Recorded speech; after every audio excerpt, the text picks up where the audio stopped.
Il fallait décider, à présent, des moyens propres à soulager la malade. En premier lieu, je voulus lui fournir l'occasion de se débarrasser par abréaction de tous les émois accumulés. Nous étudiâmes les premières impressions provoquées par ses rapports avec son beau-frère au point de vue de cette inclination maintenue inconsciente. Nous y pûmes déceler tous les petits signes précurseurs, tous les indices dont une passion en plein développement sait rétrospectivement si bien faire usage. Lors de sa première visite à la maison, il avait pris Élisabeth pour la fiancée qu'on lui destinait. Il avait salué avant son insignifiante sœur aînée. Un soir,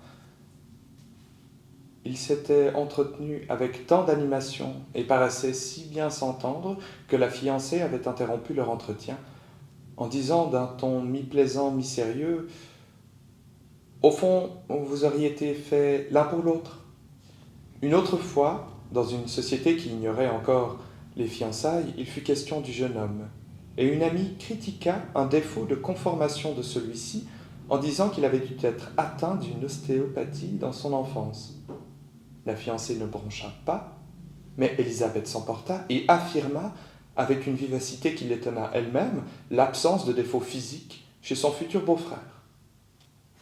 Pendant que nous examinions à fond ces réminiscences, Élisabeth reconnut que depuis longtemps, peut-être même depuis le début de leur relation, ses tendres sentiments à l'égard du jeune homme étaient demeurés assoupis en elle et devaient avoir emprunté l'aspect de simples liens de parenté, ainsi que l'exigeait sa conception élevée de la famille.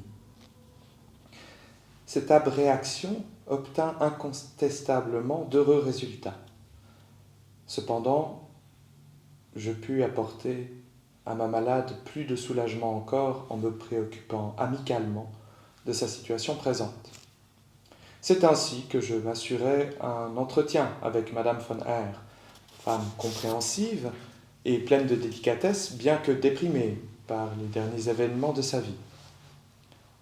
Elle m'apprit que l'accusation d'indélicatesse portée contre le veuf par le premier beau-frère, et qui avait été si pénible à Élisabeth, n'avait pas été retenue à la suite d'investigations plus poussées. Le caractère du jeune homme ne laissait prise à aucun soupçon. Il s'agissait simplement d'un malentendu, d'une manière différente d'apprécier la valeur de l'argent, celui-ci, en effet, étant pour un commerçant un instrument de travail, alors qu'il est apprécié tout à fait différemment par un fonctionnaire. Rien, en dehors de cela, ne subsistait de cet incident, en apparence si pénible. Je priais cette dame de donner dorénavant à Élisabeth toutes les explications dont elle aurait besoin et de lui fournir à l'avenir toutes les occasions possibles de parler à cœur ouvert, puisque je l'y avais habituée. Je désirais naturellement savoir aussi si la jeune fille pouvait espérer une réalisation de ses désirs devenus conscients. Les choses semblaient ici moins favorables. Madame von R. dit avoir depuis longtemps soupçonné l'inclination d'Élisabeth pour son beau-frère, mais sans savoir que ce sentiment avait déjà joué un rôle du vivant de sa sœur. Toute personne ayant l'occasion de voir les deux jeunes gens réunis, ce qui était rare maintenant, devait se rendre compte du désir qu'avait Élisabeth de plaire à son beau-frère. Toutefois, ni la mère, ni les conseillers de la famille ne se montraient favorables à cette union.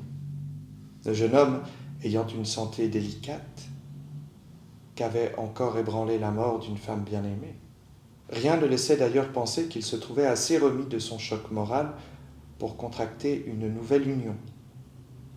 Et peut-être ne se montrait-il aussi distant que parce que, étant peu sûr de lui-même, il voulait éviter les commérages toujours possibles. Cette réserve des deux parties intéressées ne pouvait guère que faire échouer le dénouement désiré par Élisabeth.